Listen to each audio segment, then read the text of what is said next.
एक जंगल में एक बहुत पुराना बरगद का पेड़ था।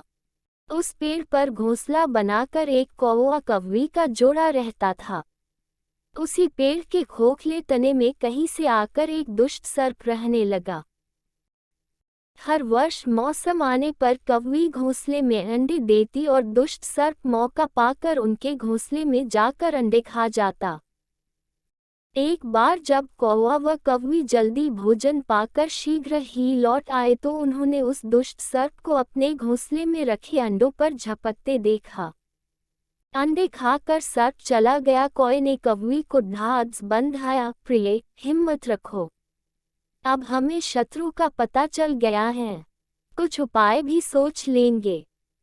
कौवे ने काफी सोचा विचारा और पहले वाले घोंसले को छोड़ उससे काफी ऊपर टहनी पर घोंसला बनाया और कौवी से कहा, यहाँ हमारे अंडे सुरक्षित रहेंगे। हमारा घोंसला पेड़ की चोटी के किनारे निकट है और ऊपर आसमान में चील मंडराती रहती हैं। चील सांप की बैरी है। दुष्ट सर्प यहाँ तक आने का साहस नहीं कर पाएगा। कौवे की बात मानकर कौवी ने नए घोंसले में अंडे दिए जिसमें अंडे सुरक्षित रहे और उनमें से बच्चे भी निकल आए। उधर सर्प उनका घोंसला खाली देखकर यह समझा कि उसके डर से कौवा कौवी शायद वहां से चले गए हैं, पर दुष्ट सर्प टोह लेता रहता था। उसने देखा कि कौवा कौवी उसी पेड़ से उड़ते हैं और लौटते भी वही हैं। उसे यह समझते देर नहीं लगी कि उन्होंने नया घोंसला उसी पेड़ पर ऊपर बना रखा है। एक दिन सर्प खो से निकला और उसने कौवा का नया घोंसला खोज लिया। घोंसले में कौवा दंपति के 3 नवजात शिशु थे। दुष्ट सर्प उन्हें एक एक करके घपाघप निगल गया और अपने खोह में लौटकर डकारे लेने लगा। कौवा व कौवी लौटे तो घोंसला खाली पाकर सन्न रह गए। घोंसले में हुई टूट फूट व नन्हे कौवे के कोमल पंख बिखरे देखकर वह सारा माजरा समझ गए। कौवी की छाती तो दुख से फटने लगी। कौवी बिलख उठी, तो क्या हर वर्ष मेरे बच्चे सांप का भोजन बनते रहेंगे? कौवा बोला, नहीं, यह माना कि हमारे सामने विकट समस्या है, पर यहाँ से भागना ही उसका हल नहीं है। विपत्ति के समय ही मित्र काम आते हैं। हमें लोमड़ी मित्र से सलाह लेनी चाहिए। दोनों तुरंत ही लोमड़ी के पास गए। लोमड़ी ने अपने मित्रों की दुख भरी कहानी सुनी। उसने कौवा तथा कौवी के आंसू पोंछे। लोमड़ी ने काफी सोचने के बाद कहा, मित्रों, तुम्हें वह पेड़ छोड़कर जाने की जरूरत नहीं है। मेरे दिमाग में एक तरकीब है जिससे उस दुष्ट सर्प से छुटकारा पाया जा सकता है। लोमड़ी ने अपने चतुर दिमाग में आई तरकीब बताई। लोमड़ी की तरकीब सुनकर कौवा कौवी खुशी से उछल पड़े। उन्होंने लोमड़ी को धन्यवाद दिया और अपने घर लौट आए। अगले ही दिन योजना अमल में लानी थी। उसी वन में बहुत बड़ा सरोवर था। उसमें कमल और नरगिस के फूल खिले रहते थे।